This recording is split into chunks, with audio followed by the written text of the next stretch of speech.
আপোনালোকৰ কাৰণে ভাল খবৰ। যোৱাকাইলৈ মিডিয়া কনক্লেভ হৈ গ'ল, আপোনালোকে চালে। এনেকুৱাতো মিডিয়া কনক্লেভ আগতো হোৱা নাছিলে।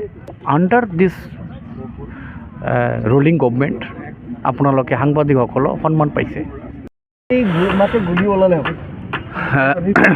আপোনালোকে জানে যে গোটেই অসমত বহুত তেজৰ অভাৱত বহুত মানুহৰ প্ৰাণ যায়, মানুহ জীৱন মানে বলি হয় তেজৰ অভাৱত।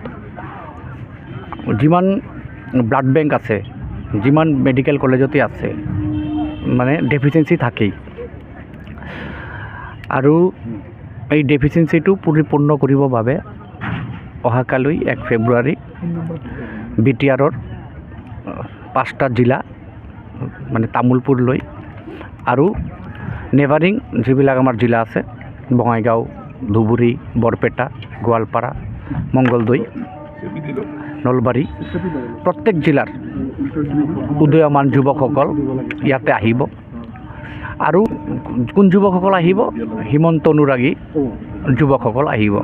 কাৰণ অহাকাইলৈ আমাৰ মাননীয় মুখ্যমন্ত্ৰী ডাঙৰীয়াৰ উপজা দিন মানে জন্মদিন, আৰু এই জন্মদিনৰ উৎসৰ্গা কৰি ৰাইজে বা যুৱকে তেজ দিব, আৰু এই তেজ দি বহুত দুখীয়া দৰিদ্ৰ মানুহৰ জীৱন বচাৰ প্ৰয়াস কৰিব।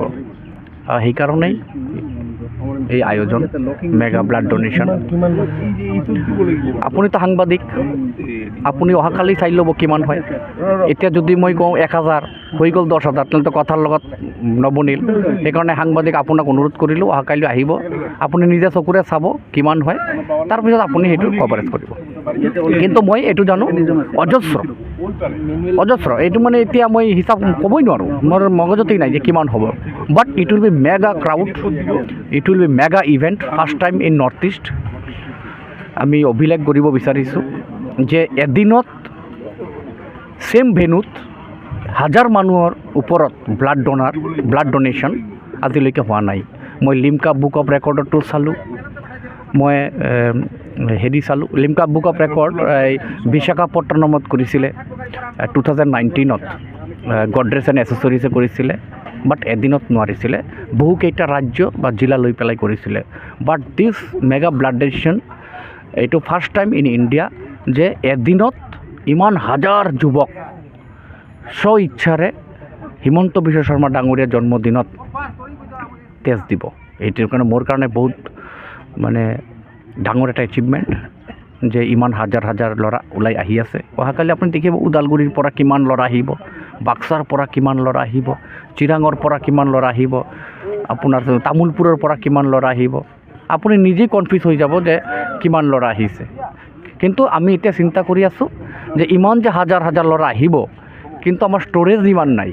গুৱাহাটী মেডিকেল কলেজৰ পৰা ইমান ডাঙৰ টীম আহি আছে ব্লাড কালেক্ট কৰিবৰ কাৰণে, নলবাৰী মেডিকেল কলেজৰ পৰা মানুহ আহি আছে, টীম আহি আছে, বৰপেটা মেডিকেল কলেজ যিটো ফখৰুদ্দিন আমি কওঁ, ধুবুৰী মেডিকেল কলেজ, গোটেই মাখা মেডিকেল কলেজৰ টীম ইয়াতে আহি আছে ব্লাড কালেক্ট কৰিবৰ কাৰণে।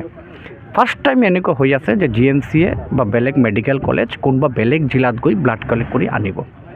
চ' it will be mega prime news tomorrow' I think যে ৰক্তদান স্ব ইচ্ছাৰে আমি কিবা ডোনেশ্যন কেম্প পাতিলে মানুহক মাতি আনিব নোৱাৰোঁ, কিন্তু এই ইভেণ্টত আপুনি চাওক মানুহে নিজা পইচা খৰচা কৰি নিজা গাড়ী ভাড়া দি ওদালগুৰি মংগলদৈৰ পৰা মানুহ আহি আছে। চ' মই আপুনি সাংবাদিক হিচাপে আপোনালোককো মই আমন্ত্ৰণ জনালোঁ, অহাকালি আহিব, প্ৰচাৰ কৰিব, যাতে এই প্ৰচাৰৰ মাধ্যমত বেলেগ মানুহ উৎসাহিত হয় আৰু অহা দিনত তেজ দিবলৈ সাজু হয়। এইটো নৰ্থ ইষ্ট মেডিকেল হেল্থ ডিপাৰ্টমেণ্টৰ কাৰণে বিগ এচিভমেণ্ট হ'ব বুলি মানে হোৱাই নাই। You show me the record, previous record. If you find anywhere about this type of record program, then you let me show. So far I know, as far as my basic gathering experience, this type of program has not been organized anywhere in Assam, even Northeast. So first time this is going to be happen. This is going to be organized under the leadership of all Himanta Anuragis. I am very much grateful to all youth boys, those who will participate tomorrow for their donating valuable blood. এতিয়া health ডিপাৰ্টমেণ্টৰ বহুত মানে health ছেক্টৰৰ বহুত development বহুত বহুতখিনি কাম কৰিছে আপুনি। এইটো এটা বিটিআৰৰ কাৰণে এইটো কি কাম কৰিছোঁ আমাৰ মিছন এণ্ড ভিছন ডকুমেণ্ট বুলি বিটিআৰ গভৰ্ণমেণ্টে চলি আছে। এচিভমেণ্ট ডায়েৰী ওলাব। এচিভমেণ্ট ডায়েৰীত পূৰা লেখা থাকিব যে এই 5টা বছৰত ফাইনেন্সিয়েল ইয়েৰত হেল্থ ডিপাৰ্টমেণ্টৰ পৰা কিমানখিনি চাব চেণ্টাৰৰ কাম হ'ল, কিমানখিনি ডিছপেঞ্চাৰীৰ কাম হ'ল, কিমান আমি এম্বুলেঞ্চ ক্ৰয় কৰিলোঁ, গোটেই মাখা পাই যাব। মই অনুৰোধ কৰিলোঁ অহাকাইলৈ আপুনি আহিব আৰু ধুনীয়াকৈ আপোনালোকে এই অনুষ্ঠানটো প্ৰচাৰ কৰিব যাতে মানুহে অলপ চিৰিয়াছলি লয়। আৰু লগতে আপোনাকো জনাইছোঁ আপোনালোকৰ কাৰণে ভাল খবৰ, যোৱাকাইলৈ মিডিয়া কনক্লেভ হৈ গ'ল। আপোনালোকে চালে এনেকুৱাতো মিডিয়া কনক্লেভ আগতো হোৱা নাছিলে, হৈছিল নেকি? বিটাত হোৱা নাই। চ' আণ্ডাৰ দিছ ৰুলিং গভৰ্ণমেণ্ট আপোনালোকে সাংবাদিকসকলক সন্মান পাইছে, হয় নে নহয়? সেইকাৰণে সাংবাদিক আপোনালোকে কৰক, ভালকৈ কৰক যাতে TRPটো বাঢ়ে।